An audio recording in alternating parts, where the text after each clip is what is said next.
Two men, twin sons from different mothers, with a passion for voiceover recording technology and the desire to make recording easy for voice actors everywhere. Together, in one place, George Whittam, the home studio engineer to the stars, a Virginia Tech grad with an unmatched knowledge of all the latest gear and technology in voiceover today. Dan Leonard, the home studio master, a voice actor with over 30 years experience in broadcasting and recording, and a no-holds-barred, myth-busting attitude for teaching you how easy it is. Together, finally, to bring you all the latest technology, the superstars of voiceover today, and leading the discussion on how to make the most of your voiceover business. This is VoiceOver Body Shop. And now, live from their super secret multimedia studio in Sherman Oaks, California, here are George Whittam and Dan Leonard. Hi, I'm Dan Leonard. And I'm George Whittam. And this is VoiceOver Body Shop. or VOBS. Everybody applaud! Yeah! The live audience. Get a shot of the live audience there. Hey, I see heads. Yeah. Look at all the We heads. could probably aim this down just a little bit. There you go. All right. Actually, Professional. we're actually on the ship here. Professional show business. All righty. Well, we have a special show tonight. Yeah, we do. But first, we got to thank our sponsors. All right. Because they're very important. Guys like Harlan Hogan over at voiceoveressentials.com. Thanks, Harlan. And, of course, VoiceOver Extra. Your employers. Edge Studio. That is correct. Source Elements, VO2GoGo, and Antland Productions. That's right. Our good Man, friend Uncle Roy. Sorry about all the sponsors, but thank you, sponsors. Thank you, sponsors. Yeah. We like the sponsors. Yeah, we really appreciate it. Yeah. It's been a while since we've been together. You've been away. I know. I've put on about 1,300 miles driving around the East Coast. I thought you were going to say 1,300 pounds. Well, it was the holidays, but I did okay. I was okay over the holidays. I didn't go too crazy. But yeah, I got to visit a whole lot of friends, voiceover friends, college friends, saw Virginia Tech. I hadn't been on the campus in 18 years. Wow. That was quite reminiscing. I was reminiscing a lot. yeah, And it looked fabulous. The campus looked amazing. it's a great school. Nothing like having winning sports teams, lots of research money. The campus looked really good. That's good. Good to hear. Well, we have a great show tonight, and you're here because you know we're going to have a great show because we have a great show every week. Some greater than others. And some better than others. This one is going to be in the upper echelon, top drawer That is for sure. of great shows because we're going to be talking with with three, real Hollywood insiders right. about voiceover casting and stuff like that, and we'll get to them in just a couple of minutes. But first, we have a question. We do. We have an actual question here, coming from Paula Slater, who I think is a total newbie. Well, Paula, let's see what Paula has to ask about. She's saying Mac necessities. Yes. Should she get a Mac? Should she get a Mac? Well, we know. She there you knows her answer. But anyway, I'll ask the question anyway. Hi, I love the show. I've learned so much. Thank you. Except for this one. Okay. I have a PC Dell Optiplex 960 tower with a Behringer UB1204 mixer, an Avid M-Box, a Heil PR40 microphone. I'm hoping to upgrade to a Mac for VO. I've heard so many recommendations about equipment for VO. What would you recommend? What can I keep from my present setup? And what do I need to add? Okay, so it's a couple parts. All right. So You start with the first Oh, well, I'll start with an overall thought on this. Yeah. If we tell you, are you going to listen to us or you're going to keep going on the internet and listening to everybody else tell you what you need? Right. Especially when it comes to microphone. What's the best microphone for voiceover? Right, It's right. the one you have. Right. I would start with, is there stuff that she could keep? Yes. But are there things she could get rid of? Mhm. Probably the mixer for starters. Mhm. If she's going into, what's the interface she's using there? She's using an audio M-Box. She's got an Avid M-Box, so unless you're using Pro Tools. the mix, unless you're using a mixer for something really specific like a phone patch, which you didn't list that here. She's a beginner. Yeah, She wouldn't even know what a phone patch is. Yeah, you really don't need it. Maybe you added the mixer because you're using a dynamic mic, and that dynamic mic does not have a heck of a lot of gain, so you probably needed the mixer to boost the gain way up so you could get a decent level. Maybe I'm just guessing. Maybe that's what happened. That's probably there. a good guess. But the PR40 is an awesome podcaster mic, a broadcaster mic, ham radio mic, but it is not a great voiceover mic in my experience. It does not have very high output, and it's not a super hi-fi flattering mic for women's voices in my experience. Right. It does the job, but is it the perfect mic? No. Right. Okay. Yeah. So she should watch the mic shootout we did a couple of weeks ago. Yeah, actually, I mean, it depends on your budget, but I mean, if your budget's in the $300 to $500 range for a microphone, we just did a shootout, and yeah, it was on Dan's voice, not on a woman's voice, but I can do a woman's voice if I need to. It gives you a really good idea of what a range of mics would sound like and give you an idea of some comparisons. The mic we have right in front of us, this is a $300 microphone, the Harlan Hogan VO1A Signature Series MXL manufactured. That's right. This is a very good entry-level microphone in the $300 price range. There are many, many options out there. Don't break your budget on the microphone, but stick with something that's a large diaphragm condenser microphone. Generally, that's what we usually recommend. Right. Audio-Technica AT 2020, 2035 is one of my favorites for a little bit more money. Or the 4040 or one of those. 4040 for another step up. Yeah, but there are so many choices. Tons. So there is not one mic that is best for voiceover. There's a mic that might be good for you, and I always say it's the mic you have, just not the one you have now. Yeah. I mean, can I say that the PR40 can't sound good? No, I've been known to make almost any microphone sound passable. I mean, with EQ and some processing, you can coax a good sound out of almost any microphone. Right. I wouldn't want to judge anything about what you're using until I heard your audio. Well, absolutely. You know? That's the thing. Right. Now, you're asking, should I go to a Mac? Well, the answer? Maybe you're new to the show. Resounding. We're kind of Mac friendly around here. Yeah. The reason is It's the standard. It's just we find that it's a lot less of a maintenance issue for voice actors. There's a lot less to worry about. It's so popular in the creative field to work in the Mac environment, so your friends are probably going to be on a Mac. Everything kind of talks to each other really well if you're using Apple products. So we tend to really be big on Mac. Yeah. I mean, we really love it. We love having support for a computer when we need it. I know Dell also provides support for their products, but I think the Apple support is really top notch. And the software that we love, the one that's by far the most favorite among all of us, is Twisted Wave. And Twisted Wave is still only Mac, unfortunately. So you really have to have a Mac to run that. Yeah. So yeah, I'd say go Mac. You don't have to buy anything fancy. No, if you're going to buy something used, actually, you can buy something used. The refurb department on the Apple Store is a really great place.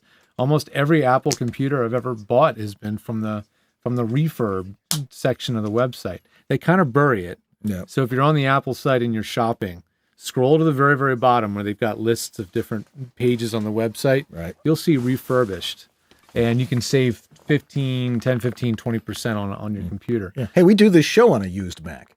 We do. We have a Mac Pro that's roughly, I think it's 6 years old. Yep.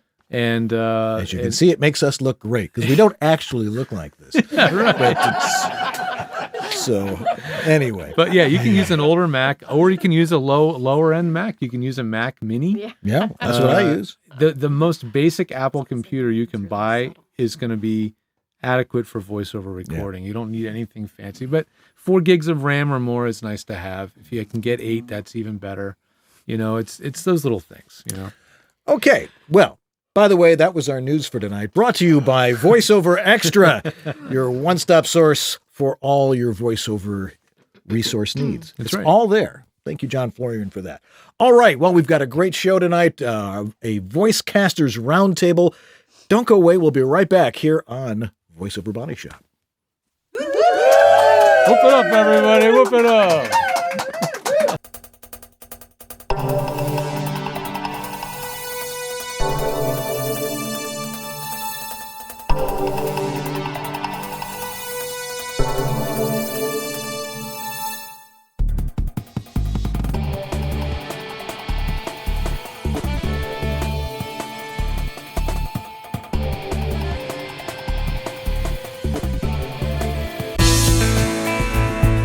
VO Studio Tech, Recording made simple. Hi, I'm Peter McHugh. This is Jim Tasker from Los Angeles, California. Hi, this is Bill Ratner in Los Angeles. Hi, this is Scott Rummel here in Yorba Linda, California. Hi, my name is Rick Wasserman. Hi, this is Tom Kane. Hi, my name is Vanessa Marshall. Hi, my name is Zurich. Hi, I'm Mary McKittrick. Randy Thomas chiming in. Hi, this is Joe Szymanski. Hey, this is Rick Robles. Hi, my name is John Patrick Armstrong. I was turned on to George by none other than Don LaFontaine, who always swore by his health. George is absolutely awesome. ISDN, Source Connect, Phone Patch, FTP, you name it, George has set it up. It's really the best thing I've ever done for myself. I feel free, safe, fearless, like anything is possible in here. Unless you like to look for opportunities to waste time, call George. And he did all of that, long distance over the phone and the internet. I'm very happy with George, and I cherish him. Thanks, George.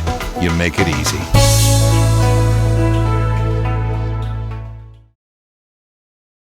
Learning never ends. You continue to grow. Edge Studio has grown. Pursue multiple disciplines in tandem and grow your career. We've added new courses in a new curriculum. We picked the best coaches from the community of working voice actors. A new technology division, engineering and consulting, led by George Whittam. Follow your dream. Sign up for advanced learning or register for an introduction to voice acting or foundation studies program. See it all now at thenewedgestudio.com. Hiya, VO friends. You sure you ain't booked a VO gig in 7 years? And your demo is so old that you can hear the clicks from the stock music records? And you hear so much tape hiss that you run to the sink to see if the faucet is running? And the engineer used so much echo on your voice that it sounds like it was recorded in the Grand Canyon? And the scripts seem a bit dated too, advertising the new and improved 1938 Plymouth Road King? Is that what's been troubling you, Bunky? Well, lift your head up high and take a walk in the sun. Your demo can be killer, too. Just contact Uncle Roy at atlandproductions.com and book yourself a shiny new killer demo. Show your stick-to-itiveness and show the world you'll never give up, never give up, never give up. That dream.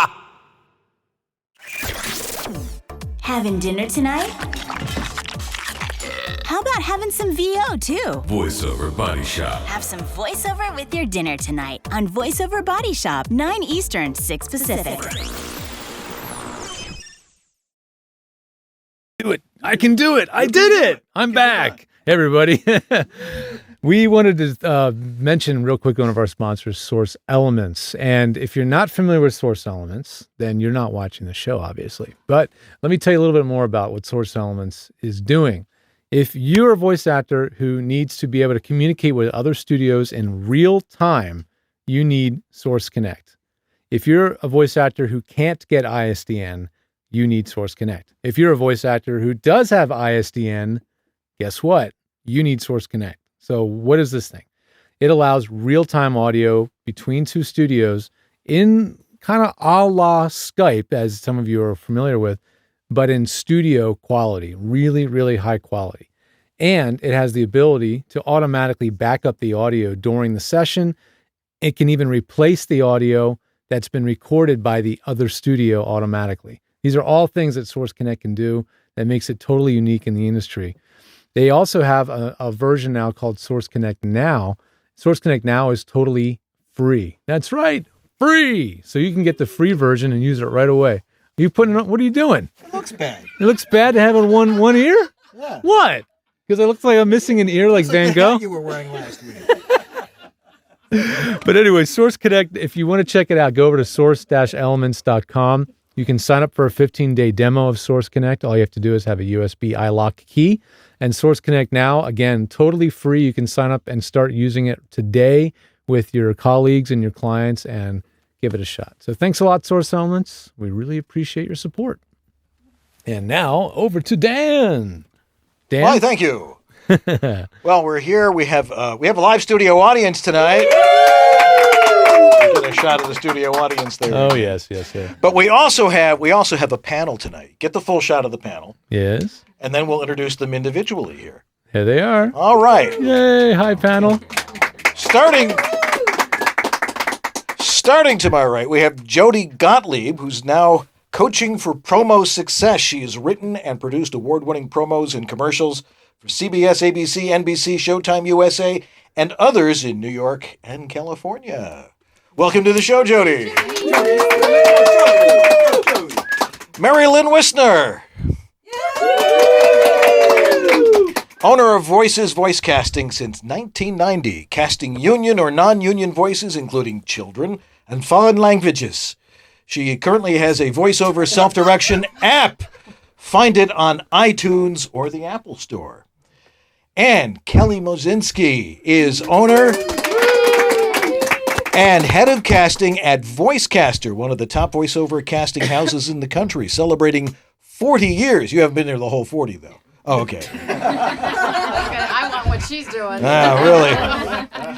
She received her Master's of Arts degree in directing and writing for stage, commercial, film, and TV. That's a long degree. Is that what it actually says on your diploma? Degree. Oh, okay. All right. But I did the same thing. Anyway, Kelly not only casts and directs all things voiceover, but she also teaches it almost every night of the week. Some notable clients include Honda, Burger King, Microsoft, Old Navy, Best Buy, Kraft, and many more. For more information, please check out www.voicecaster.com. All righty. By the way, if anybody, you can shoot on me now. Okay. Okay. Good. I have you, brother. Oh, good. If you have a question for any one of our panelists, throw them in the chat room or email it to us at theguys@vobs.tv. And hopefully George will pick that up. But we know Anthony in Kalamazoo, Michigan is monitoring the chat room tonight. Yay. So throw your questions there as well. But I sat in a Starbucks for about an hour this afternoon while waiting for my wife to land at the airport. And although I hear the actual cell phone lot is the In-N-Out burger on Sepulveda and one there. But anyway, I was able to come up with a bunch of stuff that I think is really relevant to our wonderful guests here. So why don't we start off talking about voice casting here. Let's start off with Jodi, because this started with a conversation you and I had about a week and a half ago about the process of voice casting. And give us a little bit of an idea of how, say, a commercial is cast. I can't, that's actually a better question for Kelly and Mary Lynn. I only... Pan over. Yeah. Because I only cast my projects. Right. Okay. I can tell you my process. Okay, well, why don't you start off with your process and then we'll move on. Okay. I write something and I kind of know what I'm listening for. I call my favorite agents, say, here are the specs, send it back, and done. Or I call Mary Lynn and say, you take care of it. and then Mary Lynn would say. And then Mary Lynn says, either we get a call from Jodi or we'll get a call from an advertising agency or a production company, and they'll tell us what they're looking for, what kind of voices they want, and we'll sit on the phone with them and hash it all out, get all the particulars, and then right away start casting right off the top of my head because I know so many voices, and then calling agents directly or talent that I work with across the country. I will send them the scripts if they don't have an agent. And either have the talent come into our office to audition or send the files in via MP3 and then take it from there and then send that back to the clients. Yeah. Now, when they ask you about this, how many people do you have to draw from? It depends on the budget. Okay. So depending on the client's budget, and sometimes they'll say to us, throw the net out wide, no worries, and sometimes I'll do that anyway, just so I have a lot to draw from. But we might only ultimately send them 10 people, but I might have already brought in maybe 30 or 40 people for that role. And then I just pare it down after listening to the auditions. All right. Kelly, now you've got an entire office building that's doing all this stuff. Yes, yeah, 5 studios now because we just recently added another one. But yeah, same sort of process. We get contacted by the ad agency, producers, sometimes just the companies directly who have no idea what they're doing. They're like, hey, we wrote a script, now what? So we kind of walk them through the whole process through email, phone calls. We'll get on conference calls and spend a lot of time just, organizing everything, figuring out what they need. those conflicting directions that you get that are contradicting. we try to figure that out before the actor even gets in the booth. So we do that, and then similar to what they do, we know tons of the voices around town, around the country. So I pull from my list. I have a list of people who are union, non-union, have agents, don't have agents. I also throw it out to the agents so that they send me back their pitches. We pre-screen everybody before we bring them into our studio. We prefer people come into our studio, but of course, if you're somewhere else in the country, we will send it to you. If you can't make it in, we'll send it to you. So on average, there's 10 to usually not more than 30 people on each of our calls. That's interesting. Now, how do people become part of your roster? Email me a demo. Otherwise, I also, with the classes that we offer, I pull a lot from my students as well. I love to bring my students in whenever I can.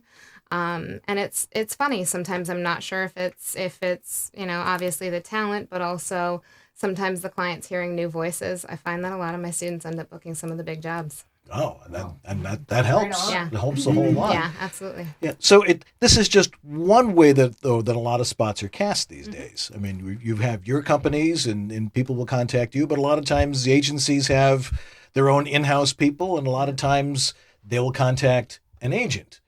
And how is that different? Is an agent going to approach you looking for people, or? Not necessarily. I do have agents who contact me and say, hey, if you have anybody come through your classes who's dynamite, please send them my way. Mm-hmm. So I have referred a lot of people to agencies, or if they're looking for something specific, sometimes they'll come to me and say, hey, do you know anybody with this accent? We'd love to have them on our roster, or, that sort of a thing. So it has happened that way. Now, do you work with a lot of agents, Marilyn? Yeah, I work with all of the agents all over the world. You have to. Yeah, you have to. But similar to what Kelly just said, if they go to an agent directly, they're bypassing the casting director. So the only time an agent would then call me is the same thing, like, hey, do you know anybody that speaks Hungarian, or or something kind of unique? It's usually when we get that call. But most of the time, if they're going directly to the agent, they are doing that because they probably don't have the budget for casting. So some agencies will have a budget for casting. So they put into their budget somebody who can do all that work for them. The ad agencies or production companies, yes. Mm-hmm. Oh, fascinating. Yeah. Of course, if you needed somebody who spoke Armenian, there'd be no problem here in Los Angeles. Since I got here, it's like Armenian bakeries, and it's amazing. You'd be surprised. There's all sorts of people. So what's it like working with say, an agent or a production company? What is the interaction like? It's not simply, can you find us something? How do you interact with them? Well, for me, it's like working with my friends. I've been in this so long. I know so many of them personally very well. And there's so many of them that I completely trust. So if I say, here's my specs, this is what I need, give me 3 guys maybe I haven't seen before. There's certain agents I have complete faith in that they will give me exactly that. There's some I don't, not so much, but it's wonderful. I really cherish those relationships and rely on them, and we all work together. I feel like this industry is very collaborative and supportive, and those of us that have been in it for so long, I think that we all really support each other, and it's fun. Like there's a nice camaraderie. I think absolutely. That no matter everybody in the voiceover world, I really find that. Mm-hmm. Yeah. The other thing about developing relationships with agents is that, yes, they can find the exact voice you need, but the agents know me so well, they may not send me somebody because they know I will not like working with them. Mm-hmm. Interesting. Yeah. And that's, this is a very small community, we talk. Yeah. And an agent, they know me, they know my personality, they know what I'll put up with and what I won't. Mm-hmm. And they'll say, you won't put up with that. Same thing with my clients. There are certain clients where I know they won't mesh with a certain talent, so I will not put that talent on that casting call no matter how perfect they are, because I know those personalities will clash. Interesting. Yeah. Yeah. So, mind your P's and Q's. Very much so. don't forget that. All right. So it's important. Now we have a lot of people that are. A lot of our audience is not here in Los Angeles. They are all across the hinterlands and around the world, actually. And they don't necessarily have access to the type of services, say, Kelly and Mary Lynn provide, or to these particular production companies. Is it vital for someone to be in Los Angeles or, say, New York, where I'm sure there are people doing the same type of work you're doing? Is there a way for them, aside from picking up their family and driving all the way across the country and buying a house in Sherman Oaks or whatever, where they can compete in this type of business? Any thoughts on that? I think, as much as they say you can live anywhere now with the internet, you can, but for certain things you really do have to be here. For animation, for being really active in the promo world, as you could attest, Jodi, it's really sort of imperative. Yes, I know many talent that are across the country, and some of them are doing pretty well, not being in LA or New York with the promos. But every agent I talk to, it's kind of a criteria for them. And in the animation world, it's just a must. You really have to be here. Yes, absolutely. They want people in studio. Right. Yeah. Right. Yeah. Commercial's a little more relaxed. Yeah. However, I still have clients who specifically ask for LA talent or New York talent or Chicago talent. For whatever reason, they want them at their studio in person, or that sort of thing. Well, of course, I would imagine that they also want to make sure that the quality of the audio that someone's going to send out is good, and that they have access to a good studio somewhere, if not their own. Yeah. Exactly. Yeah. Now, go ahead. I was just going to say, in LA, there's a recording studio on every corner. So if you were in a jam, you could run anywhere in the Valley or Hollywood and go to a studio. You can't really do that in Kalamazoo. And most of Actually, you can, because Anthony's got a great studio. I know, there. but he can, but maybe some other talent can't. So for all you people in Kalamazoo. And I say that lovingly. Anyway, so having a home studio is becoming an essential thing, though, in the business. Actually, what this show is really all about. Yes. And are you seeing an improvement in people's home studios? And I'm sure you're hearing an awful lot of garbage out there from people as well. Jodi, what kind of stuff? Give us some horror stories of some of this stuff. All of that is true.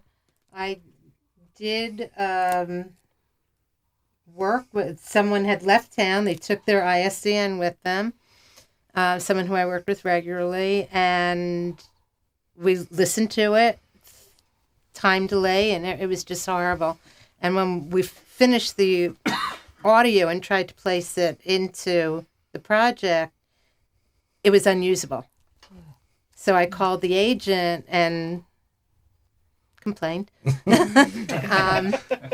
and hired somebody else. Hired somebody who was in town and who could come in. I didn't want to then take the time to rely on somebody else's studio. I said, no, you got to come in for this one. Yeah.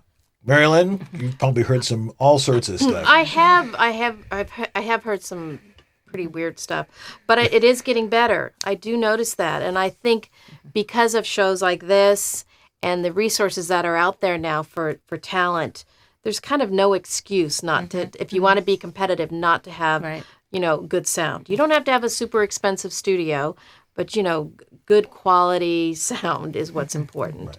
And, frankly, if we put a call out and I get back, poor quality, or somebody doesn't sound like they're tight on the mic or whatever, I don't even submit it. So, did I get in trouble? No.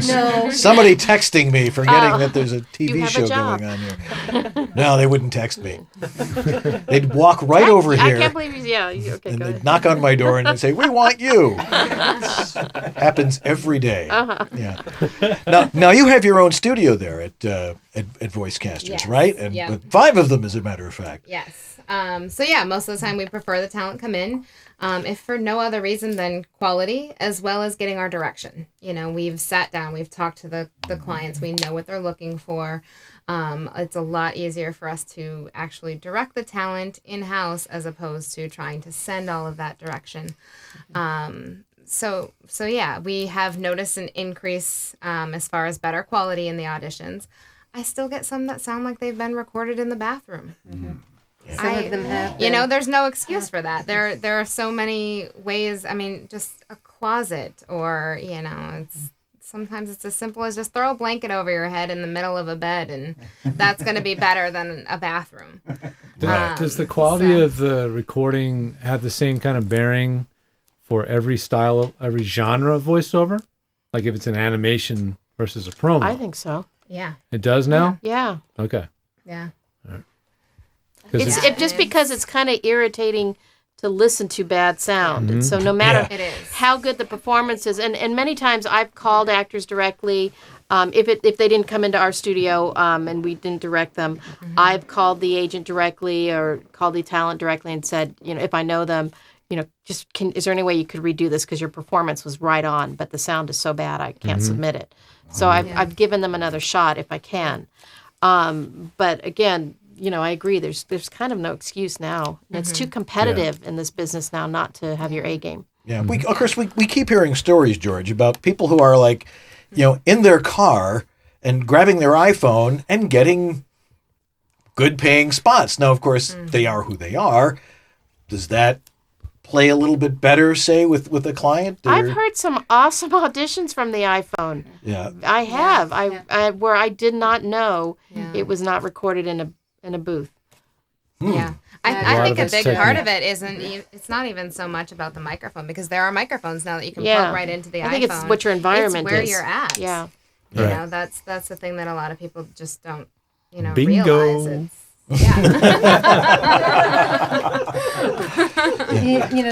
If it's an audition, we're not looking for broadcast quality, but we are listening for a professional presentation. Yeah. And even though you wouldn't think that the sound quality would be important at that point, it is. Yeah. Well, it's like handing in a paper in school and it's, crumpled up. Or going it's to a job presentation. interview wearing jeans and a t-shirt. Exactly. It's got spaghetti sauce on it. The dog ate it. Yeah. But if you've written the theory of relativity on it, that's a whole other thing. Yeah. Anyway, Karen O'Brien had a question. Yes, I do. My question. Oh, are you okay? Whoa, I'm fine. I'm fine. Okay. My question is: have you had examples of talent not booking a job who you thought had nailed it, but because of their audio quality, the client just said, eh? Well, if the audio quality was bad, I wouldn't have sent it. Right. Okay. Yeah. Just walk in front of the camera, didn't you? Yeah. So in essence, same thing. Yeah, same thing. Just I just won't submit it. We have so many people who come into our studio to record that, I have no reason to submit a bad quality because it'll stand out. If they're listening to 10 people and 9 of them are great quality audio, that one is going to stand out and they're going to wonder, why didn't they go in? Why couldn't they get the direction? There are other questions that come up too. Okay.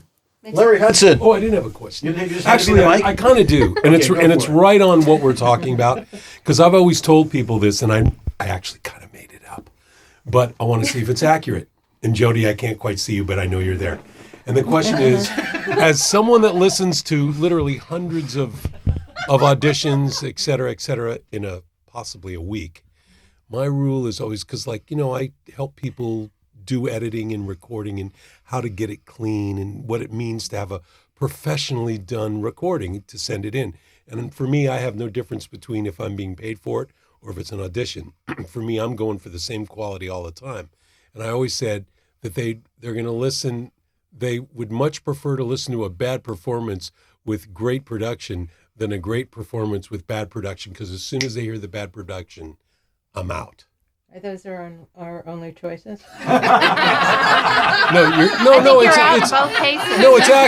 It's actually what you're saying. It's like you've got bad production. Yeah. But if you've got bad production and even if it's a good read, you're out. Right. They're gonna You listen. would almost listen longer Yeah, to with good quality. like to kind of hear what they as a bad performance if the production was really good. If we notice the production, It's we may bad. listen. Right. We'll stop. Initially, Yeah. you know, typically, I mean, I'm not sure if this is the way you do it, but most casting directors kind of do it this way.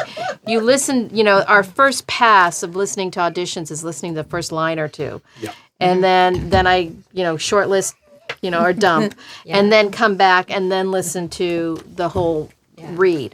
So if right out of the gate their sound quality is bad and, you know, I'm hearing echo and everything else or whatever, I don't have the time. That's what it is. But don't be mistaken. We're not looking for air quality No, in just- audition. Yeah. It's just so that it's not distracting. It just, Right. Yeah. If I don't want to notice it. Right. Yeah. Perfect. Okay.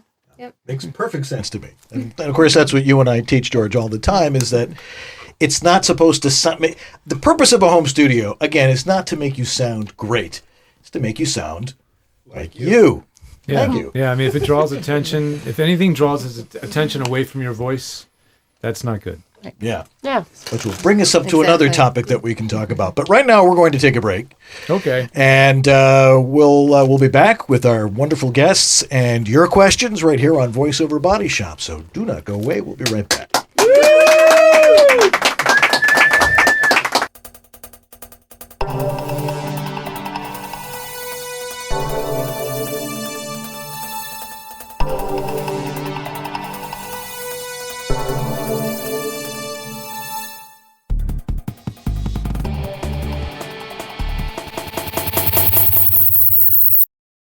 Are you confused about how to set up and maintain a professional quality voiceover studio?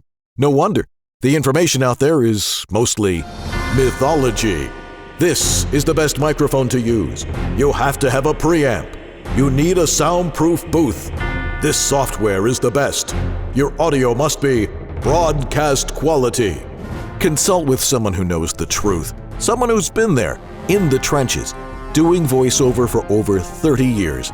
Someone with unparalleled experience with voiceover studios, who's worked with hundreds of voice actors and designed hundreds of personal studios. He knows how to teach and cares about your success. In one of the harshest environments known to voiceover, your home. Dan Leonard, the Home Studio Master. Separate myth from fact and get a handle on your personal voiceover studio. Contact the Home Studio Master at homevoiceoverstudio.com. Drop off a specimen of your dry audio for a free analysis.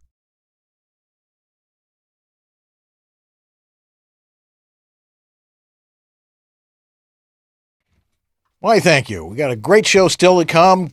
Take your questions, but first I have to tell you about something, and that is VO2GoGo voiceover curriculum, which is beginning anew this January, kicking off the new year with mastering home equipment, mastering microphone technique, and auditioning with Audacity. Oh, man. Yeah.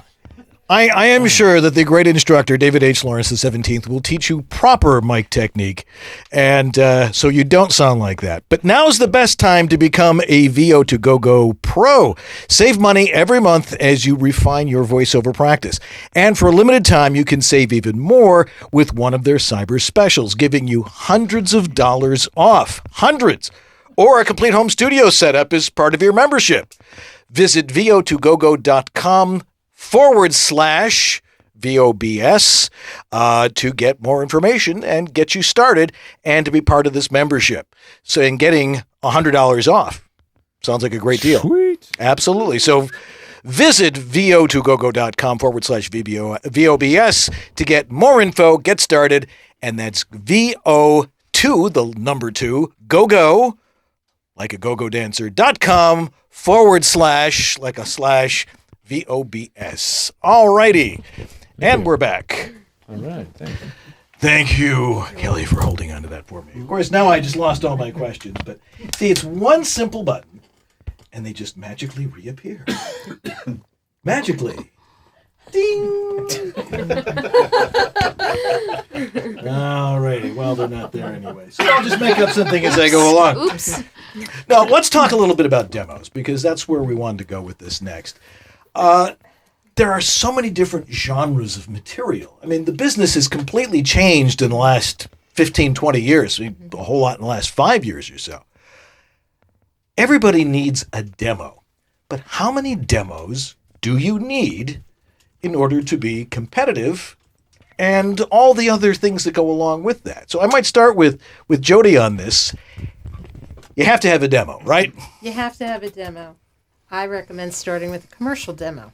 If nothing else, get a commercial demo. Not every good commercial talent can do promo.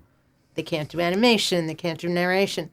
They may be able to do promo, commercial, and animation, but they can't read a book. You know, it doesn't matter. You don't need 6 or 7 demos. Start with commercial. Find out if you have a knack for promo. It's a very specialized read. Or if you have an ear for animation, narration. Usually people who do commercial can do narration. Talk to demo producers like Chuck Duran, Mary Lynn. They can assess what you're best at and where you should be spending your money. I know Chuck won't do a demo if it's not going to work for you. Right. Or you're not ready. Or you're not ready. Number one. Well, please don't do your demo too soon. Do not do your demo too soon. Yeah. Can't say that enough.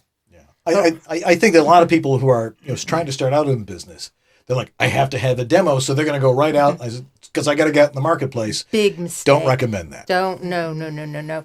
Because if someone like Mary Lynn hears a bad demo, it's going to be a long time before you get back in there. Yeah.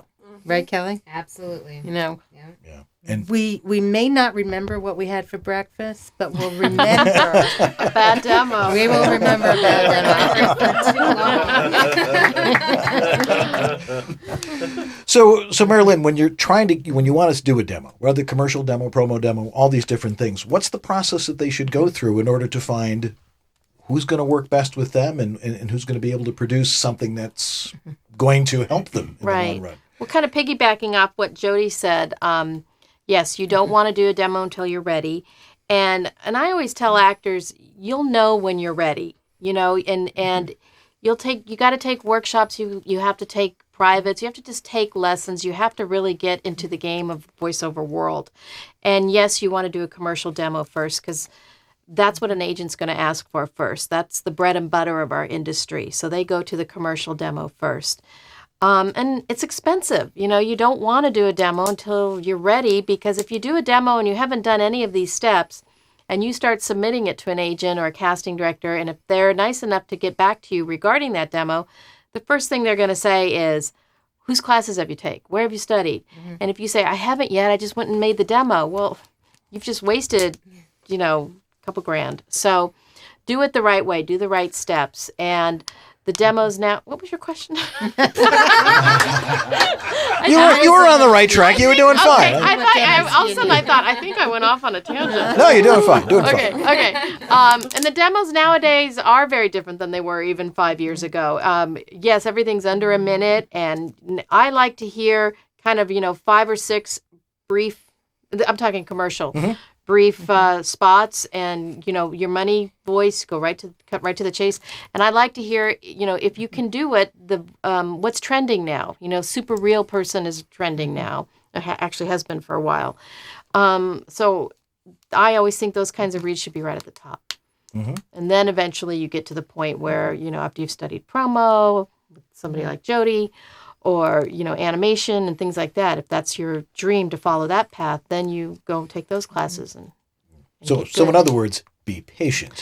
This is not something you're going to learn overnight. It's not an overnight thing. Yeah. And I have so many actors that call me and say, well, yeah, but I've been an actor for 20 years. That's great. But have you done voiceover? Right. No. And it is different. I mean, it's acting, and totally, you have to be an actor, but it is a whole different world.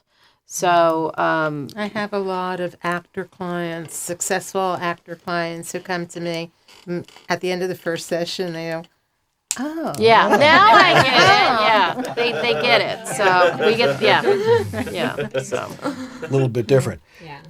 at Voicecasters, now, do you produce demos there? We do. We just produce commercial demos. Okay, what's your process there? When someone says, I want to do a demo, what do you tell them? The first thing is asking them about their training.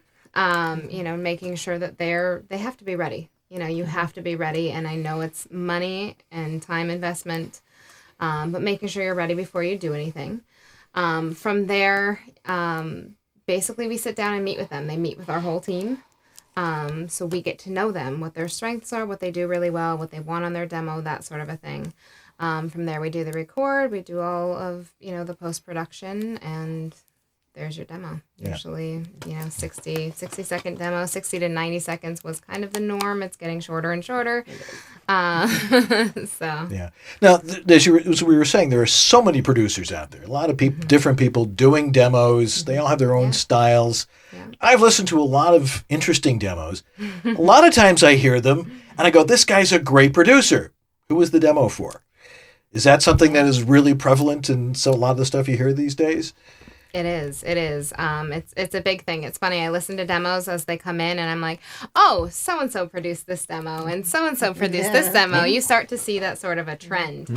Honestly, it's something that we try to avoid, which is why, when you record your demo with us, there's usually anywhere from 3 to 5 of our casting directors working on it to help kind of avoid a situation like that. But yeah, a lot of them are, you hear the production and signature style. Yeah, absolutely. There are signatures. Yeah. No, and somebody once played me a demo from somebody. I'm like, that's the same coach I had, and I did not know that person was working with that coach. How did you know? Yeah, it's pretty obvious actually. And it probably becomes very obvious to you and to other agents and stuff. They're like, well, that's so and so's and that's so and so's. How do you stand out? How do you get a demo that's going to show you as opposed to, someone's production skills? And how do you know that someone's going to be doing that for you? Any clues on that one? Go. Well, for me, don't forget, I'm casting only my own stuff. I want to hear a demo where I hear your money voice up front and then something within 10 seconds. It should be at 6 or 7 seconds, something different. Yeah. Make sure I stay interested. Make sure it's a compelling change. Another 6-7 seconds, change it again. Because within those 10 or 15 seconds, you're telling me that you are directable, that you're not stuck in one read. Because I can direct you to what I need. I'm that confident. So then it becomes about the voice print for me. I rarely listen past 20 seconds. Interesting. Yeah. I know. In 20 seconds, I know. Yeah. I usually say 10, but honestly, it's 20. Yeah. I'm usually, if I'm listening to somebody's audio, it's immediately apparent what's going on somewhere. But show me variety. Yeah. Yeah. Mary Lynn? Same thing. I like the same idea where I like to tell actors your money voice or the type of voice that's trending right now, right at the top. Because as a casting director, that's what I'm always listening for. Oh, he's a really great real person and so on. And then completely shift to something different, like a authoritative read or something really quirky and wry. But only if you can do those reads at the drop of a hat. Because I've heard hundreds and hundreds of demos where, somebody did such a great read on their demo and I've brought them in for something based on what I've heard on their demo and they couldn't do it. And so it's embarrassing for them. I feel badly for them. And odds are really good that I'm giving them a card to go to a workshop or never bringing them in again because I just don't have the time sometimes to play around with it. And same with Jodi. I'll direct somebody where I need them to go.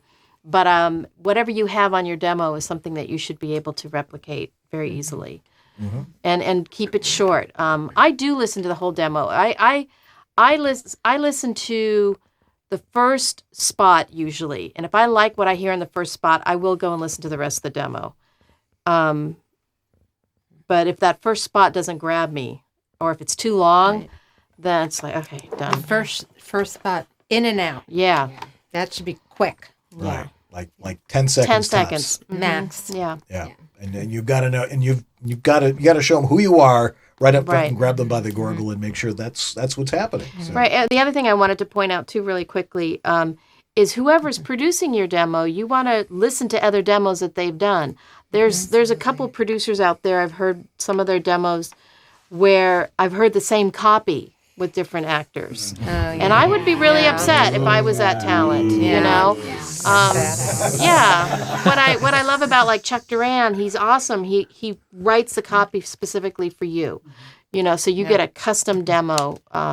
You know, based on your strengths, you know, things that you're interested in. So it just works better that way. So I think that's important too, to make sure as a talent you're listening to that producer's work before you decide. It's important, like Mary Lynn was saying, is that when you produce a demo, you have to be able to step up and recreate that, especially if you're casting it out to agents, because agents are wise to us now. They are on to us. And before they sign you based on your demo, they will have you come in and read cold. Like 5 to 10 pieces of copy. They put you in the booth before they even have their meeting with you. And you can read everything from, you know, commercial, animation, promo, you know, it runs a gamut. So you want to be prepared. And, you know, maybe promo's not your strength, but they'll find that out. But maybe your commercial reads were awesome. So they just want to see that you can replicate what you were selling. Yeah. So how do you find your money voice? I mean, because a lot of people doing a lot of different stuff. There's a lot of stuff available out there that people are auditioning for.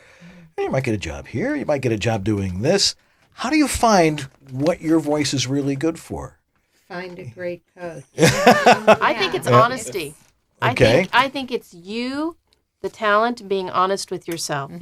I've worked with some talent, and there's this one guy I'm thinking of, and he's great. He works a lot, but no matter what, you know, if I had a casting session going on in the office for, like, say, one product, and then I needed, you know, there was another session going on, and he was only in on the one, he would always come, I could do that one too. I could do that one too. No, you can't. You can't. And I wasn't trying to be mean. He's not good for everything. So just be honest with yourself, and you know, this is the voice I can nail like this and always be able to call upon. And it's my strength, and it's the kind of voice I always get booked on. So that's what I consider a money voice. I think it's a combination of, you know, not just something that you do really well, but something that you're very comfortable with. Right. Well, and those are the spots that I always say, you know, put first on your demo. I do have to raise a point. I worked with a client who shall remain nameless, who was so positive he was the wry, cynical guy. And he didn't quite pull it off. But he was absolutely convinced that was his money voice. And I tried him on some, you know, like Hallmark copy. Nailed it. Yeah.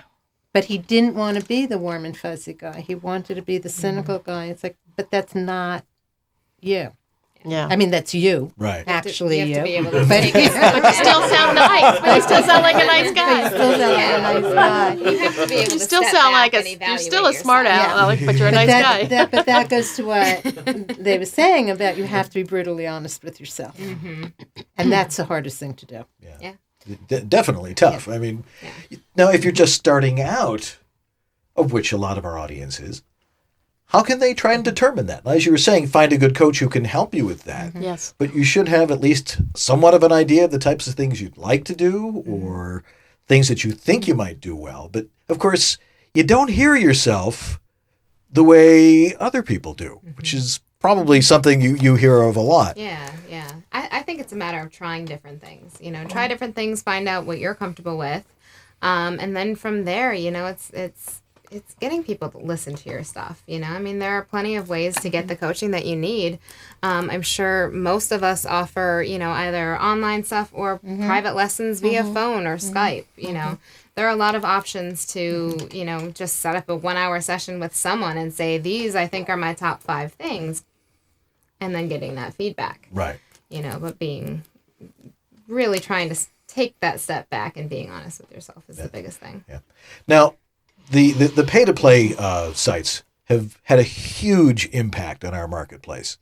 And we can discuss this a little bit more after the break about, how there might be two really different types of levels of industry that we're really talking about here, especially when you're talking about, LA or New York City or something like that. But the pay-to-plays, at least the ones that are good and transparent, we won't mention any names, that are going to send you a lot of different material. And if you're on their site, you can try all sorts of different things. And how can you tell? I mean, obviously, if you get hired at something, more often, perhaps that might be where you find your voice. That's what I was saying earlier. Yeah. You'll find there's one type of read you tend to get booked on a lot, and in my mind, okay, well that would be more one of my my money voice.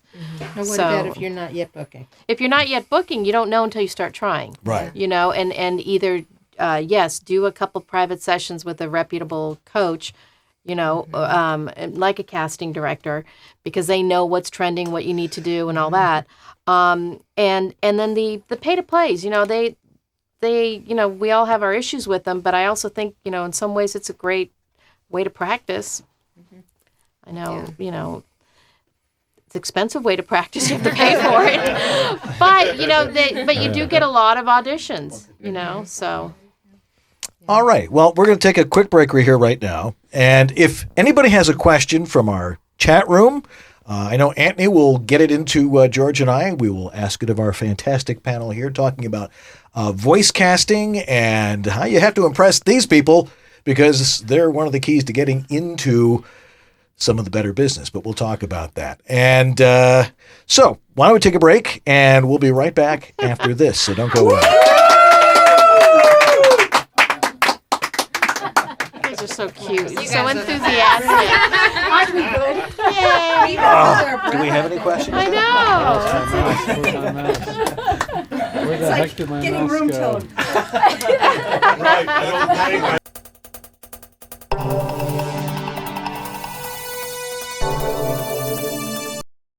Are you confused about how to set up and maintain a professional quality voiceover studio?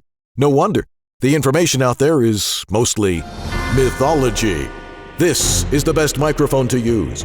You have to have a preamp. You need a soundproof booth. This software is the best. Your audio must be broadcast quality.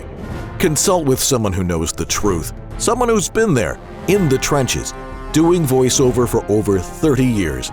Someone with unparalleled experience with voiceover studios, who's worked with hundreds of voice actors and designed hundreds of personal studios. He knows how to teach and cares about your success. In one of the harshest environments known to voiceover, your home. Dan Leonard, the Home Studio Master. Separate myth from fact and get a handle on your personal voiceover studio. Contact the Home Studio Master at homevoiceoverstudio.com. Drop off a specimen of your dry audio for a free analysis.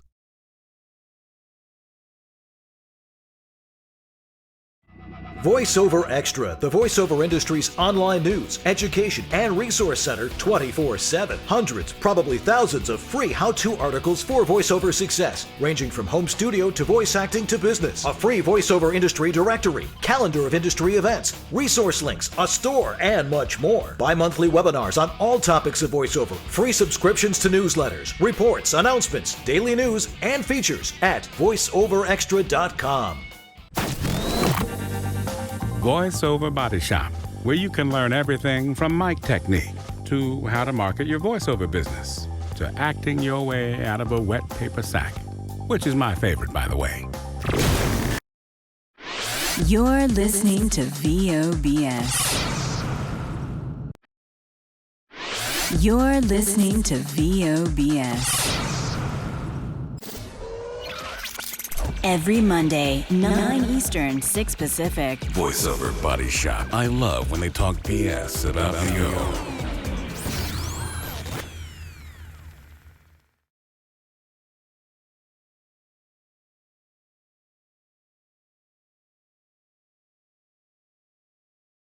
All right, we're back here on VoiceOver Body Shop. Turn the monitor down. Okay, 1, 2, there we go. All right, great guest tonight, Jodi Gottlieb, Lynn Wissner, and Kelly Moscinski from Voice Casters. We're talking about voice casting. Now, somebody, you had a response to somebody, Marilyn? Oh, Steve Tardio. Steve Tardio. I saw your comment on the chat. See, he said, oh, I have to move to LA. I have to do all this. And I'm saying, and I love you, Steve. You don't, because you live in New York City, so you have nothing to complain about. So that's why I was saying that. Or you can move to LA and live with Dan. There you go. But you're lucky, Steve. You live in New York City. You've got so much going on there. That's awesome. Yeah, it's a great town for voiceover. Okay, we've got a bunch of questions from our chat room and stuff. But let me throw this one out first, because this is something I've been considering, and loathing for a while since I arrived out here in California.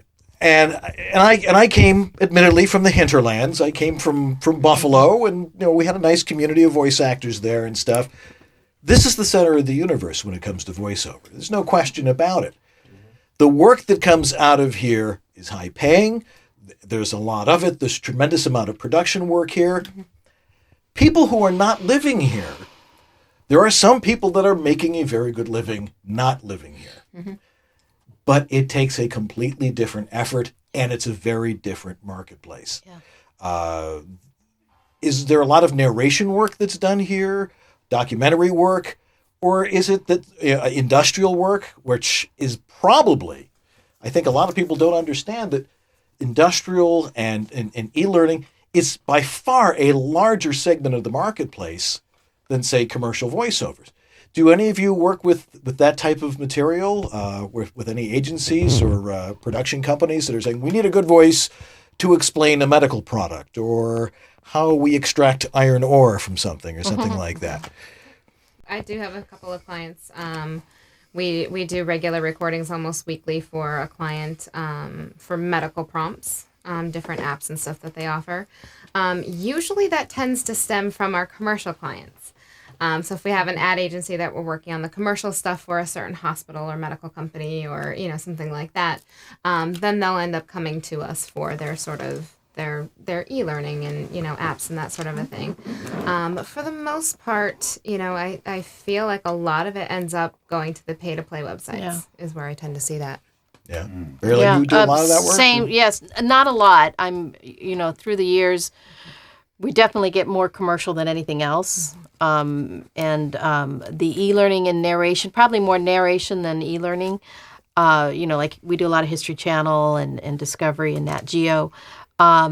Most of the e-learning stuff has come kind of the same way. We've had there's a couple of guys I've worked for that used to work at ad agencies, and then they went off on their own and started a production company, and they specialize in pharmaceuticals. So they've just stayed with me over the years. But I do tend to see more of that on the pay-to-play sites. Yeah, and where you're at the mercy of, you have to understand budgets, you've got to understand what your rates are, and you've got to stick to them. Yes. And it's not an easy place, but there is far more of that stuff than there is of, when you find the copy here in LA or in New York, it's poetry. The good copy that is good paying and stuff. You know what it is? I was just explaining this to a student today.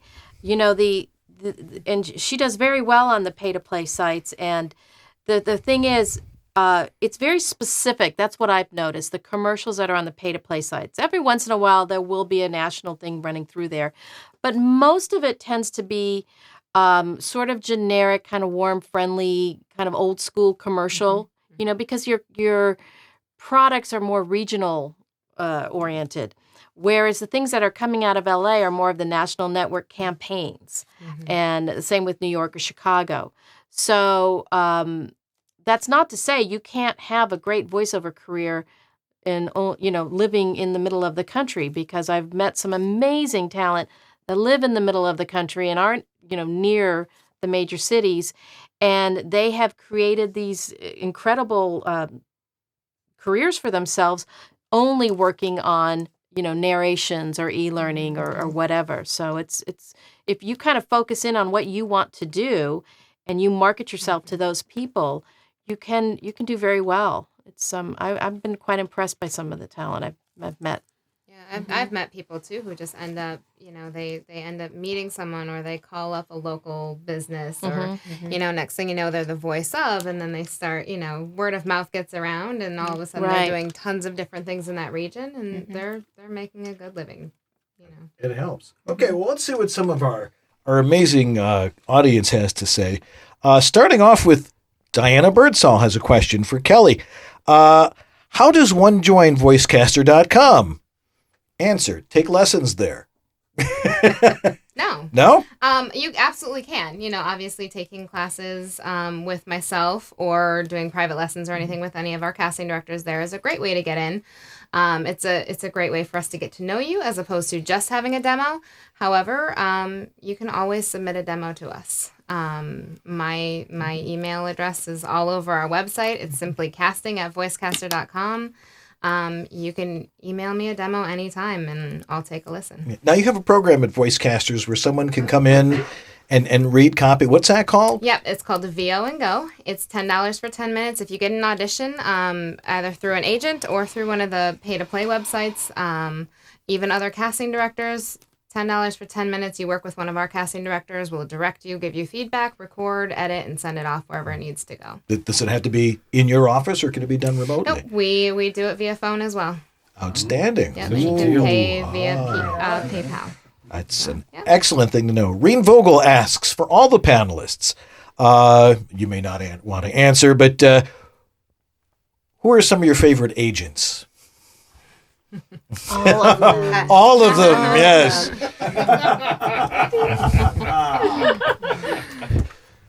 No further comment. No, they love them all. They're all wonderful human beings. There's no wrong answer there. Okay. Steve Tardio asks, although he sort of made a comment, but he asks, is anyone on the panel planning on holding any online workshops for out-of-towners via Skype or Google Plus, where we can meet casting directors and producers and agents, I would imagine, too?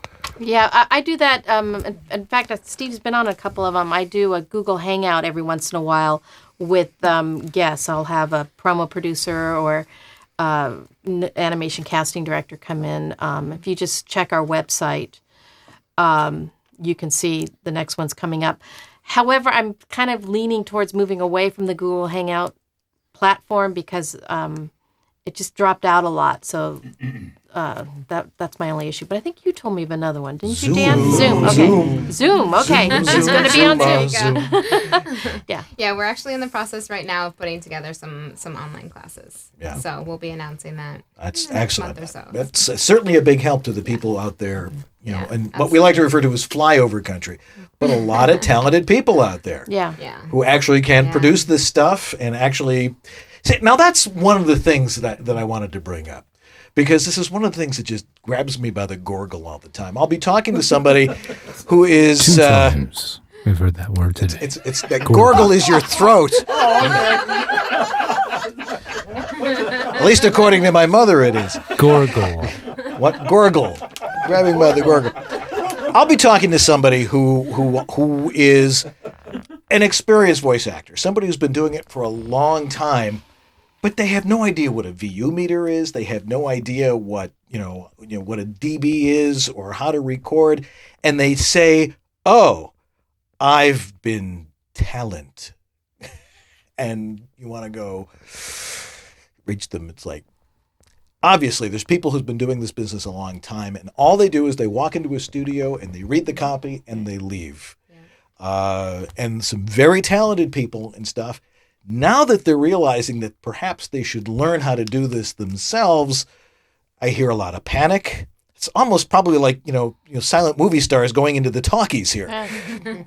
Some will survive and some won't. Or they call George or I, and we make sure that they sound wonderful from their closet or from wherever. Do you offer instruction in how to set up your home studio, or do you refer people to people who really know what they're talking about? Like, I refer him to Dan Leonard. Good idea. George Whittam. Good answer. Good answer. That's all for tonight. Thank you very much. More right answers. Way to lead them down the primrose path. It's our show. We can do what we want.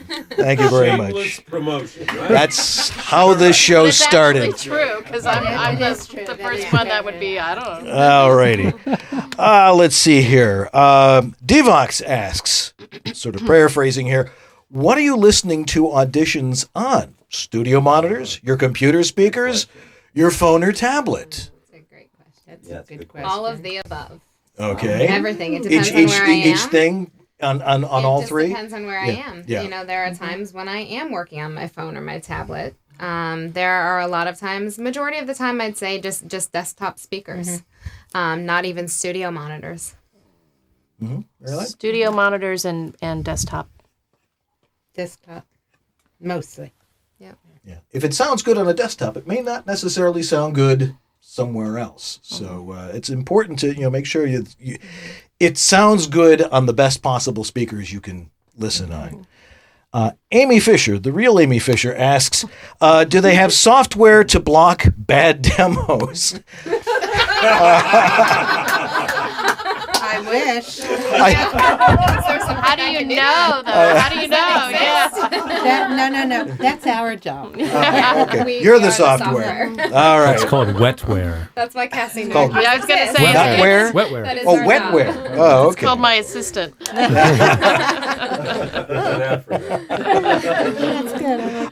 Bill Russell, an incredibly talented guy, says, what do they think of the VoiceAm player? Does it help when you're on websites? Somewhere where you can go to somebody's demo and click on any individual cut along with listening to it in its original form. You have experience with it? Yeah. They're not a sponsor anymore, so be honest. I met the guy that created it, and is that him? Bob, yeah. Okay. Super nice man. I told him, I said, it's like, okay. Because I'll listen to the whole demo. Yeah. I don't specifically go to, the warm, this read, that read. I just will listen to, I don't know, the way I work, and you gals are probably the same, when you're listening to a demo, and maybe it's just because, I've been doing this for so long, my ears just hear something in the voice, and then I'll know how I can direct that person. You can tell if they can do it or not, even if you don't hear the exact I think we're thing. so trained and tuned into that I don't need you to be, specific about what this read is and something. I agree. And I kind of click through demos, to be totally honest. I'll listen to like the first 10, 15 seconds. And then from there, if I need to hear any more, I'll just kind of click along and see what pops up and what I hear. Yeah. All righty. Reen Vogel asks, the panel really doesn't book for cartoons or games. Question for the panel. What producer do you recommend for a character demo, please? Are there any demo trends for character animation demos? Have any experience? Actually, I do cast for animation and games quite a lot. Did you say who makes good producing? Who produces good demos for characters? Chuck Duran. Chuck's the man. Susan Palio at Chuck Duran at Demos at Rock. Demos at Rock, and then Susan at Voice Tracks West. She does really great character demos as well. Those two. Yeah. We had Andrea Toyas on here a couple weeks ago, and she was explaining a lot of that to us, and it's highly specialized work. Yeah. It's not just like for animation. For games, it's very well, and most of the game companies have their own casting director. So the ones that I've worked for, I've done a lot for Sony. They will either hire me to cast their game, or if a video game company already has a casting director, sometimes they'll just, call me, and they might call Kelly too, like, do you know anybody that can do this? It's something so obscure. Yeah. I've done that a few times with some of the producers. Yeah. Mobile games too. Yeah. We've done many pilots for animation, as well as mobile games seem to be a big thing. We just had a company contact us about doing all of their casting for their upcoming games. Oh, outstanding. That's fun. Because that's a growing industry. Yeah. This is taking over. Absolutely. Yeah, it's kind of a gray area even, So more opportunity for you folks. Absolutely. Perhaps you should start looking in that area. All right. Mike Pongrants in Brantford, Ontario, where I once drove over the Wayne Gretzky Memorial Highway. I'm like, isn't Wayne Gretzky still alive? I know. I was just gonna. Well, did you drive over Wayne Gretzky? Yeah. No, I don't think he would be caught dead in Brantford these days. There would be a memorial. That's after true. that. No, Brantford, it's a wonderful town, really, because Mike lives there, and we know it's a great place. It's just, I'd like to know if it's important to do big brand name spots on your demo, or that it actually really matters. That's a good question. Mike's a smart guy. That is a good question. For me, and I know some demo producers say it is. Again, I go back. I'm just listening to the voice. I don't go. He voiced. Oh wow, that's a McDonald's spot. Oh wow, that's a Chevy spot. I'm not caring about the brand. I'm listening to the voice. Plus, we know they're produced. So Yeah, right. Most are all manufactured. I'm not going to think, oh, they did this spot, something like that. And a lot of times, it's going to be more realistic in us thinking that maybe they did that spot if it's a regional hospital, as opposed to, because you do have to be careful. Some of the big brands, they're celebrity voices. You don't want to be doing those spots on your demo because that's identifiable. Obvious that it, it wasn't you. Right. I would suggest. You probably want to have at least one national brand just to show us you can do it. Yeah. Interesting thought. Good thought. Yeah. Great audience. Inside tip. Yes. All righty. The one and only announcer, Doug down in Miami. Hey, Doug. Hey, Doug. All right. Question for the panel. Is this the coolest panel ever or what? Oh, yeah. Only Doug would come up with that. Is that a question? Is that a question for us? Yeah. I don't know. You can for all the audience. Yeah. No, I didn't know that you didn't know her, and she didn't. I figured you guys all knew each other. Right? Oh, I know Jodi really well. I know you two know each other. Met Kelly. Yeah. We're all in the same town doing the same things. I figured you run into each other at luncheons or something like that. No, because we have time. There's to no do time. That, Oh, okay. Well, that explains that. What's a lunch? Jim Edgar asks, how often do any of the panelists actually go to out to websites rather than dealing with specific auditions? We're getting great questions. Yeah. Do you look at people's websites? Yes. Tell us what your thoughts are on what somebody's websites would have. I don't know if this is fair, but I will, through video, the voice bank, I may click through. It gives me an impression. That's all. It doesn't mean yes or no, I'm going to book you because you have a beautiful website, or you're not going to get booked because it's, not a beautiful website. But it gives me a taste of what's, of who you are. That's all. But no, I wouldn't say I book anybody because of their website. Oh no. Yeah, Marilyn? Yeah. The only time I ever really go to a website is if somebody sent a link to their website for me to, listen to the demos on the website. I usually don't go out searching the websites. Yeah. Yeah, like I said, I just click through or something. Yeah. Most of the time, honestly, if you're submitting to me, put an MP3 in the email. Right. Yeah. So much easier. Sometimes going to the websites, trying to figure out where it's at. I just had one the other day that actually, they had a commercial promo animation, all these different demos. They all started playing at the same time, and I couldn't stop. So you have to be careful. Make it simple. Make it easy for us. Right. But to be totally honest, I try to avoid it if I can. Boy, there's a gold nugget. Yeah. Think about that one. Now, as someone who helps other people set up their websites, it's amazing how much detail people want to put into their website. I'm like, one page. Keep it simple. Your name, your contact, your demos. One page, I tell actors. Maybe a little bit about your name, yourself. your contact, your branding, and your demos. I'm not a fan of branding. I think it's ridiculous. Yeah. It's a thing of the past. Yeah. Really. Well, I don't want to. I don't want anymore. I don't see your pets. I don't want to see your children. I want something recently as well. It was a combination voiceover and fitness. Bad. Yeah. That's why we got into voiceover. One thing or the other. I don't even know about your fitness programs. That's my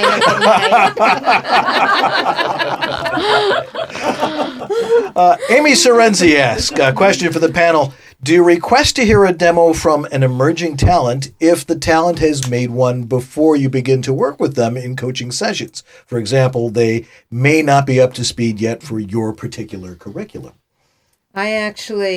People send me their demos if they booked a session, say, here, you think you might want to listen to this. And I tell them I specifically don't. I don't want to have any preconceived notions going in. So don't send me your demo before a session. Yeah. I don't listen to a demo. You're asking, do I listen to the demo before they come in for an audition? Yeah. The only time I've ever done that is if it's a talent that is being referred to me and I'm not quite trustworthy of the source. Yeah. Seriously. Yeah. Absolutely. But yeah, it's I'll listen to a demo before calling someone in for an audition. That's how you get into audition with us. But as far as knowing our curriculum, knowing what we're looking for, demos are fairly universal, I think, around the country. So as far as you recorded, I get demos that they've recorded back east and they're now out here and they send their demo and it's just fine. Nowadays, it's like the demo is really to get an agent.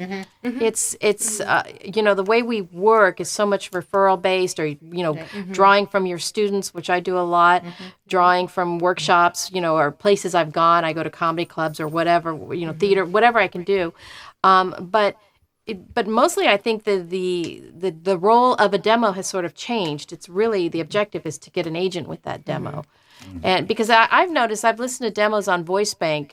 And so many of them are so old. I think a lot of agents don't update it. And they should. How often? That was my next question. How often should you update a demo? I say if the products on there are no longer existing, like if you got one on there for Eastern Airlines, it's definitely out. That's if all the shows have been canceled, time to do a new demo. A 1938 Plymouth Road King. Commercial can last longer unless you have the years in there. Then you need to update that. Oh, okay. Not sure if this is the time to ask this, but somebody asked a question for moi. Since moving to LA, do you find you're being cast any differently or have any more avenues opened up to you? Well, it certainly helps to know people, but I don't want to use the people I know to get work. I want them to hire me because I'm the right person for the job. And because there's a lot of other people out there that are, just as good, or they have a lot more experience at doing certain things. So I'm learning and I'm training and I'm, working with coaches. I'm going to start on a new demo, maybe rework a couple of things. But being in Hollywood, or at least being in LA, there are opportunities here. Certainly one of them is the ability to work face-to-face with coaches, to go to a lot of workout groups and classes that you can't really have access to everywhere else. There are coaches in various places. Some I would recommend, some I would not. So I think that's the one lesson that I think I've learned since I've gotten here is that, one, there's a great community here, which I already knew because I knew a lot of these people who are here tonight already, which was really nice. But the voiceover collective here in Gardner Street, and various other places, I think I've been to a bunch, and I'm checking them all out, trying to find which one works for me. Where do I feel most comfortable? Where do I feel like, these are my kind of people. People teaching, they get what I'm about, I get what they're about, that sort of thing. And there's far more opportunity here, in LA to do that sort of thing. Not to say that you can't have that virtually. And I know the World Voices Organization, we have meetup groups and things like that, trying to get people who perhaps don't have access to that, the ability to work with it. But you have the ability, as you were saying, Kelly, that we have, you're doing it online, and that you have access to being coached by the best people in the business, like these three here. And there's nothing wrong with, Mary Lynn and I share a lot of clients.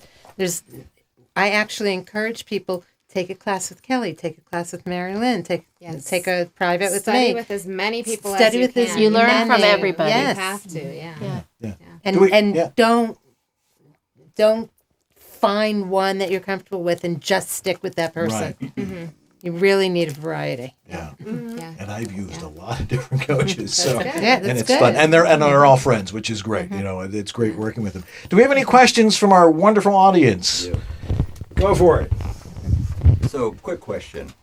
I live in San Francisco, but came down here to Los Angeles to take a class with someone that wrote a book.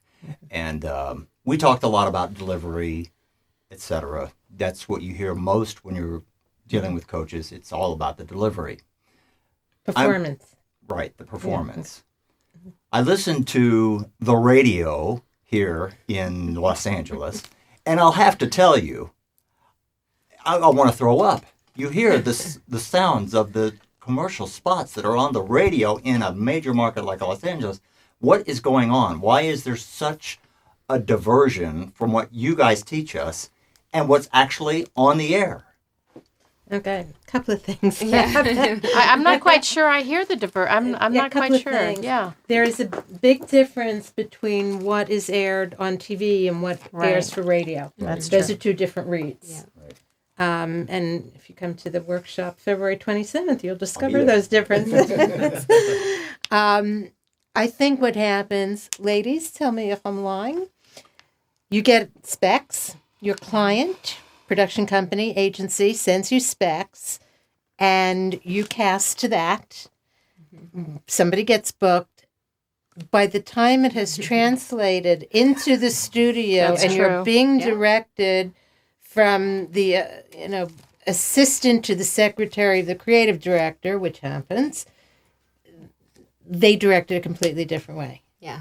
Sometimes it'll be as extreme as, people will come up to me and be like, well, I read on this and it was like they wanted super casual, conversational, friendly, and that's what I did. And I tell them, well, that's what this person did too. But then by the time you get to smooth it out, hit this word, let's do this, do that, in the direction in the session, then you're right back to that more announcery read. Which we didn't want to begin with. Exactly. But you end up getting directed into that. Yeah. So the audition and the session tend to be very different animals. Usually, the people who send the specs, from my agency experience, usually the producer who has some experience in how to write specs. Yep. By the time my commercial experience, I'd go to a session. If it was just me, you'd hear that. Mm-hmm. Once the creative director walks in the room, it becomes a whole different thing. Yeah, that's true. Once the writer walks in the room, it's a whole different So, thing. If Sometimes the you'll client have is 6 in the people in room, there. it's a whole different thing. Too many cooks in the kitchen. Doug usually said the that Doug down in Florida, announcer, said that you'd be amazed how often the station uses their own staff to voice these spots. Mm-hmm. Yeah. And you're untrained. Yeah. We just had it happen with a national spot for a big company. A lot of companies, because it's so cheap, a lot of companies send copy to the radio stations and, pay $100 for an announcer rate. Mm-hmm. Well, at a lot of radio stations, if you're hired as a DJ, part of your contract is also having to do commercials. But I wanted to just kind of back up with what your question was.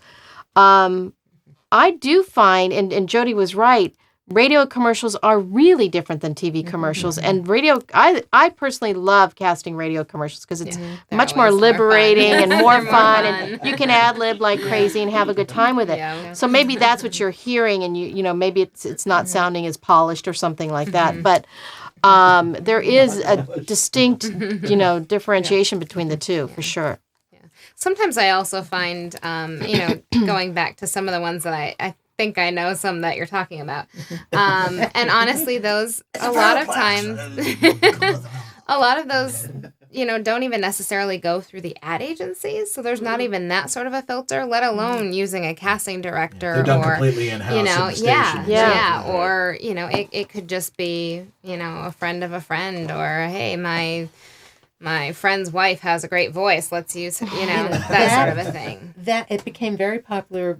Not the last actor strike, but the one before. Yes, 2000. 2000, where the presidents of the company said, "Oh, I'll do that voice," Right. and they didn't have to pay themselves, and they got very comfortable with that idea. Well, so many ad guys end up doing spots. I can't tell you how many times that's happened. Yeah. Yeah. Sometimes it works. I mean, if somebody is sincere about their product, sometimes as a production director, I remember, well, bring the salon owner in. They're the ones that knows what's going on. Yeah. But if you're doing it for your ego, which a lot of a lot of clients will do, that can usually cause a problem. It depends on the personality. The guy who does. Should we name products? The guy who does Men's Warehouse. Oh, he owns the company. He owns the No longer. company. He was fired. Okay. He was fired from his own company? He was. But he forgot to put his tie on? Or? No, he didn't like the way he looked. 5 years ago. Lousy voiceover. Oh, so who's the guy? amazing Who's the guy voice. doing the commercials then? It's him. It's him. Oh, It's but he still was him. fired from the company. They hired him as a voice As actor. a voice actor. He's But the voice on, of the company. But he's on Right. camera also. Yeah. I mean, Yeah. but, Wow. but when he was the owner of the company, it was so branded for the company. We like branded companies, not so much branded talent. Yeah. But branded companies, I mean, you could be in the other room and hear the word. And you know it's him. Right, exactly. But do you remember the product? It was Men's Warehouse. Yes. And that's the most important thing with that. And that's all the agency's ever going to care about. Well, folks, this has been fabulous. We've gotten some great questions. Amazing how fast an hour will go by when you have smart people that know what they're talking about, answering great questions from a great audience. And we appreciate you being here. How do we get in touch with you, Jodi? Jodi Gottlieb, VO.com. Voices voice casting at Yahoo. Kelly? Casting at voicecaster.com. Works for me. All righty. Well, we're going to take a quick break. We're going to wrap things up here on VoiceOver Body Shop. Don't go away. Still some fun stuff to come. We'll be right back. I think Eric needs...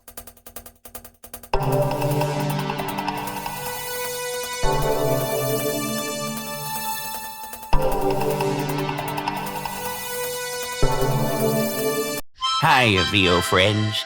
You sure you ain't booked a VO gig in 7 years?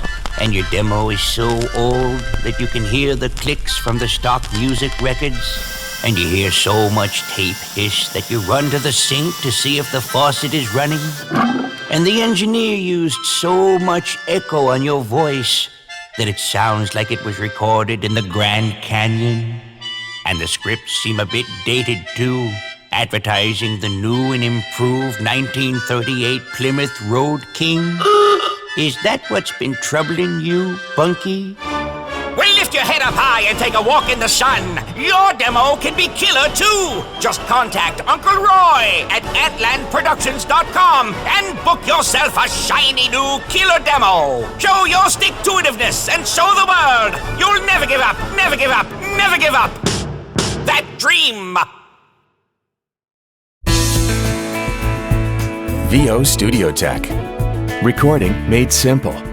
Hi, I'm Peter McHugh. This is Jim Tasker from Los Angeles, California. Hi, this is Bill Ratner in Los Angeles. Hi, this is Scott Rummel here in Yorba Linda, California. Hi, my name is Rick Wasserman. Hi, this is Tom Kane. Hi, my name is Vanessa Marshall. Hi, my name is Zurich. Hi, I'm Mary McKittrick. Randy Thomas chiming in. Hi, this is Joe Szymanski. Hey, this is Rick Robles. Hi, my name is John Patrick Armstrong. I was turned on to George by none other than Don LaFontaine, who always swore by his health. George is absolutely awesome. ISDN, Source Connect, Phone Patch, FTP, you name it, George has set it up. It's really the best thing I've ever done for myself. I feel free, safe, fearless, like anything is possible in here. Unless you like to look for opportunities to waste time, call George. And he did all of that, long distance over the phone and the internet. I'm very happy with George, and I cherish him. Thanks, George. You make it easy.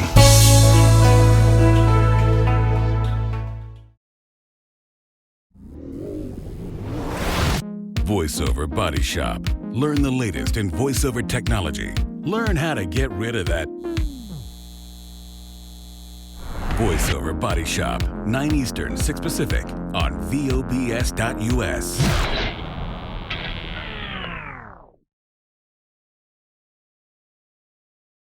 All right, we're back here on VoiceOver Body Shop. And one of the first things we like to talk about is who are our donors. First off, every week it's Eric Aragoni. Who's here tonight. And because of that, you've been giving to us every week. I wonder how much you give to public broadcasting.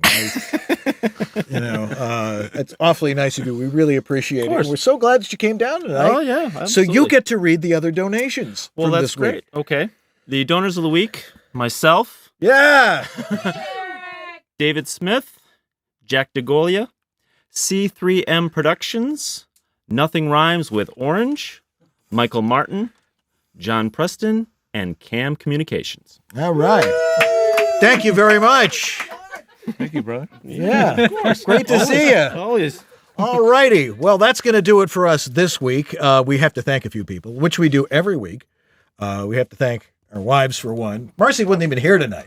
They went to see a taping of Jimmy Just thank Kimmel. them for not being here. Well, maybe it helped because there's no room for them tonight. Thank you, wives, for not being in the way. That's right. Of course, thank our donors, show logs. Jack DeGolia out there in the desert taking every word down. He was very busy this week. Oh man, there were a lot of words. We thank him for doing that. You can watch the podcast or listen to the podcast in your car. That's right. How do they get that? The podcast version's on our website. It's on iTunes. It's on Stitcher Radio. If you have a podcatching program on your phone, type in VOBS. You'll probably find it. That's right. And if you don't, let us know. Right. And by the way, we're on at 2 a.m. GMT. Right. In case you're in England, you want to listen to the show and watch it live and be in the chat room. 2 a.m. Set your alarm. That's right. If you want to be in our studio like this fantastic audience, click on the picture of the audience so they'll see what they look like. There's the audience again. In our magnificent high-tech studio here.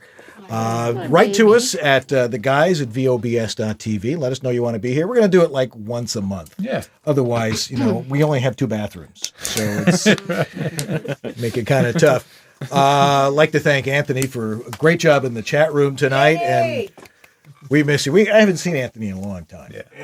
Hopefully we'll see him in Vegas for WovoCon. And who else? Our stage manager tonight. We didn't have one. But Larry helped out. Larry went and got the water bottle. And Jack DeGolia and Lee Penny for being Lee Penny. All righty. An important job. Well, that's going to do it for us tonight. Thanks for being with us for this great show.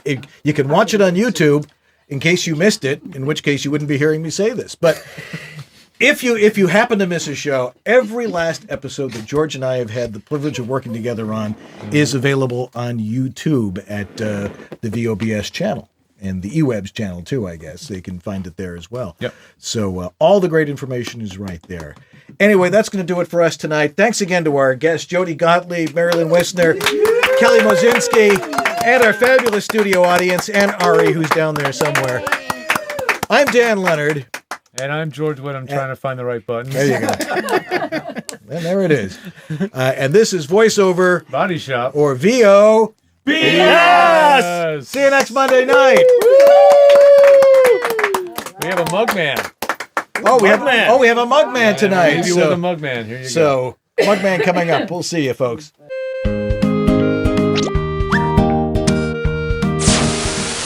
Welcome back to One Strike, the show where you only get one chance to get it wrong. Our next contestant is Onion O'Reilly. Welcome, Onion O'Reilly. Ready for your first question? Good. Question number 1. What do they call pistachios in Iran?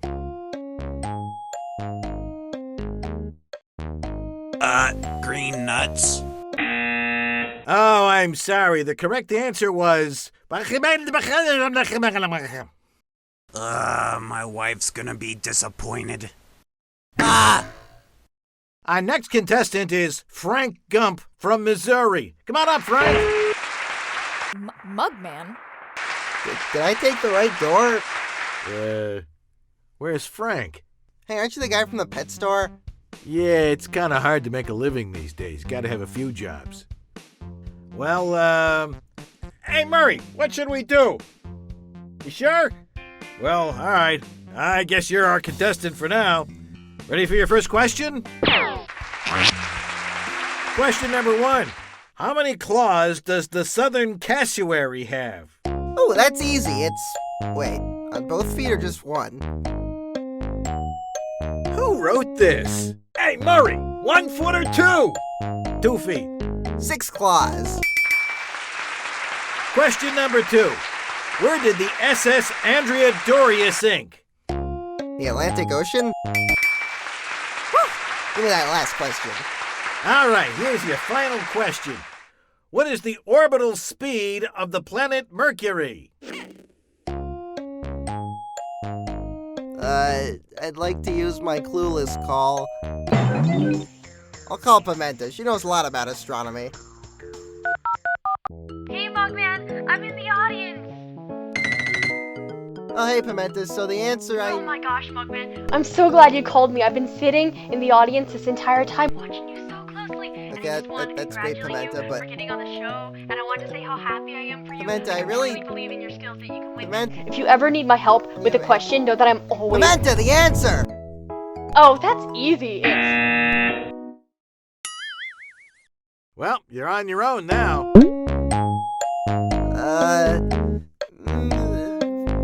48,000 miles an hour. Congratulations!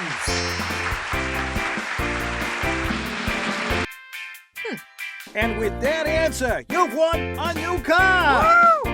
Yes, it's an Alfonso di Credenza! Wait, I can't drive.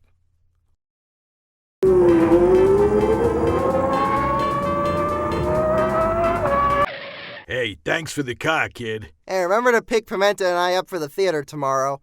Yeah, all right.